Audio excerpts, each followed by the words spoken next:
మాట్లాడుకున్నా ఎవరికి వస్తుందని. ఓకే, తర్వాత ఆయన నిడదవలు పెట్టారనుకోండి. కాపు సామాజిక వర్గం కోటరీ ఏం చుట్టూ ఏర్పడుతుంది అనుకున్న టైంలో ఇప్పుడు నాగబాబు గారు కూడా అదే సామాజిక వర్గం అనుకున్న టైంలో అసలు కులాల గురించి ఆయన సంబంధం లేనట్టు మాట్లాడడం ఇదేమన్నా ఒక కొత్త రాజకీయమా, లేదంటే బాబు గారికి ఇది ఒక లెసనా? ఏ లైట్ తీసుకోవాలండి దాంట్లో. బేసిక్గా ఆయన అయితే ఆ కులాన్ని వదిలిపెట్టేది కాదు, కుల ప్రాధాన్యతను వదిలిపెట్టే ఇష్యూ ఏమి ఉండదు. మిగతా అదే ఇవన్నీ కూడా ఏంటంటే ఇప్పుడు తనను నమ్మేవాళ్ళు, తనను అభిమానించే వాళ్ళ కోసం ఆ సందేశం. అదే సందర్భంలో పబ్లిక్ డిబేట్ అనేటటువంటిది కూడా ఎలాగొండ ఉండటం కోసం మాట్లాడుతున్నాడు ఆయన.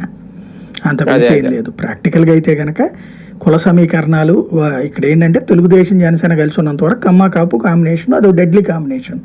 ఆ కాంబినేషన్ కారణంగా అధికారంలోకి వచ్చారు. భవిష్యత్తులో కూడా అదే ఉంటుంది. తెలుగుదేశం ఏం చేస్తుందంటే తన పార్టీలో ఉన్నటువంటి కాపుల్ని తగ్గించుకుంటుంది.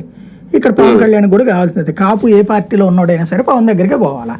ఈ కాన్సెప్ట్ కరెక్ట్ అంటే డెమోక్రటికల్ ప్యాటర్న్లో ఒక పార్టీ అట్లా ఒక కులానికి ముద్ర పడకూడదు.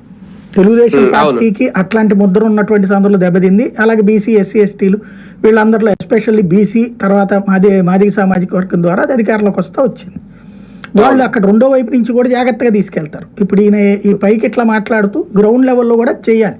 ఇప్పుడు అనిత, అచ్చెన్న, అయ్యన్న పాత్రుడు ఇట్లా పేర్లు కనబడుతున్నాయి కదా మనకి వాళ్ళ పార్టీలో ఎవరెవరు ప్రముఖ నాయకులు అన్నటువంటి కాన్సెప్ట్లో చూస్తే లోకేష్ ప్రాధాన్యతని చాలా జాగ్రత్తగా పక్కన పెట్టి ఉంచారు అక్కడ. అంటే తన గ్రౌండ్ లెవెల్లో అతనే మేనేజ్ చేస్తుంటాడు మొత్తం.